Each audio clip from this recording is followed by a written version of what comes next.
कहना चाहूंगी कि वो आए और अपने विचारों द्वारा इस कार्यक्रम को और भी अद्भुत बनाएं।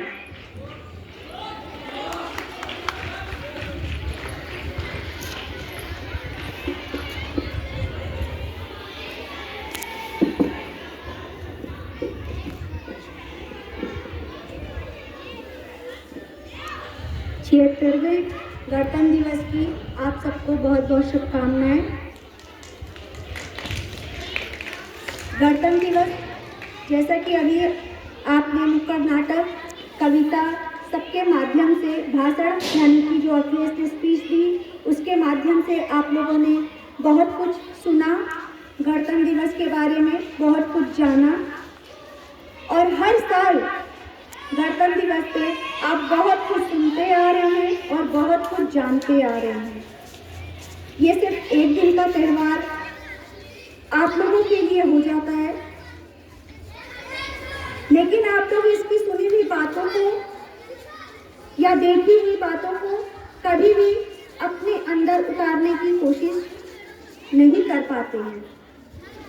इसलिए आज इस गणतंत्र दिवस पे मैं आप सभी बच्चों से यही कहूँगी कि संविधान जो आज के दिन लागू हुआ, संविधान में बहुत सारे हमें मौलिक अधिकार बताए गए और दिए गए कि हमें ये करना चाहिए, हमें वो करना चाहिए, हमें अच्छा नागरिक बनना चाहिए, हमें अच्छा इंसान बनना चाहिए, हमें अपने कर्तव्यों का पालन करना चाहिए, हमें हर एक जगह ऐसे इंसान बन के रहना चाहिए कि हमारा देश, समाज और हमारा मोहल्ला, हमारा घर ऊंचाई पे पहुँचे। लेकिन हम ऐसा कर नहीं पाते हैं। क्यों? क्योंकि सिर्फ हम आते हैं, फ्लैग होस्टिंग करते हैं, रोज की तरह, हर साल की तरह 15 अगस्त और 26 जनवरी को नारे लगाते हैं और हमारे दिए गए भाषण को एक कान से सुनते हैं और दूसरे कान से निकालते हैं। ऐसे ही अगर हम अपने रूटीन में इसको शामिल करते जाएंगे तो एक दिन ऐसा आने में देर नहीं है कि जब फिर से हमारा देश गुलामी की ओर बढ़ चुका होगा या गुलाम हो चुका होगा। इसलिए खाली सुनिए मत, खाली देखिए मत, अपने अंदर उनको उतारने की कोशिश भी कीजिए। मैं हमेशा कहती हूँ कि चाहे वो बच्चे हो, बड़े हो, ये शुरू से ही आपके अंदर होना चाहिए कि आपके अंदर दो बातों का डर हमेशा होना चाहिए। एक डर आपके ईश्वर का, जिस भी धर्म को आप मानते हैं उस धर्म के, चाहे वो मुस्लिम हो चाहे वो हिंदू हो, उस ईश्वर का डर कि हमें कोई भी गलत काम कर रहे हैं, हमें कोई नहीं देख रहा मगर हमारा ईश्वर देख रहा है और हमारा कर्म बैक टू बैक हमें जरूर आएगा। माता पिता का डर, और ये पेरेंट्स को भी मैं बोलूँगी कि पेरेंट्स को भी स्टार्टिंग से ही बच्चों के अंदर ऐसा डर बनाना चाहिए कि कोई भी गलत काम करने के पहले उनके अंदर ये डर हो कि मेरे माता पिता को दुख होगा, मेरे माता पिता को खराब लगेगा या मेरे माता पिता मुझे इस गलती की सजा दे सकते हैं। अगर इन दो बातों का डर आपके जीवन में नहीं रहता है तो आप दिन प्रतिदिन गलत काम करते हैं और करते जाते हैं कि हमें तो कोई पनिशमेंट देने वाला ना है, ना था, ना कभी होगा। इसलिए हमारे गलत कामों को करने में हमें एक प्रोत्साहन मिलता है। आज भी मैं भाषण दे रही हूँ, आप लोग सुनेंगे, नेक्स्ट डे से आप लोग अपने रूटीन में लग जाएंगे।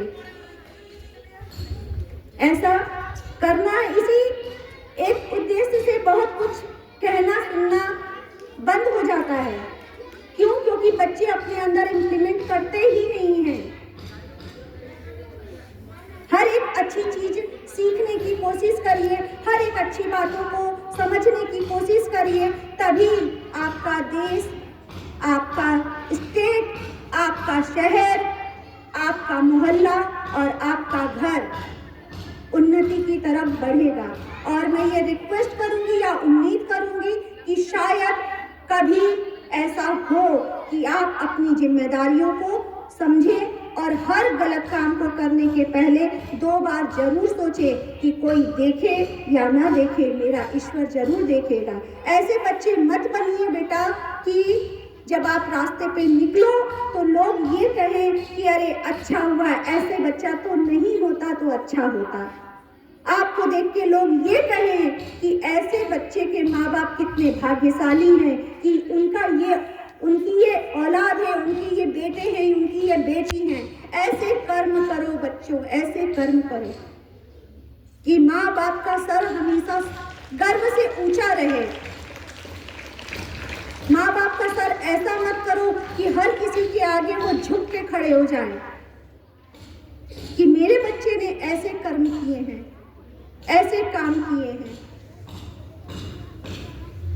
कभी भी आप किसके लिए हो, आपके लिए सिर्फ माता पिता सर्वोपरि होने चाहिए।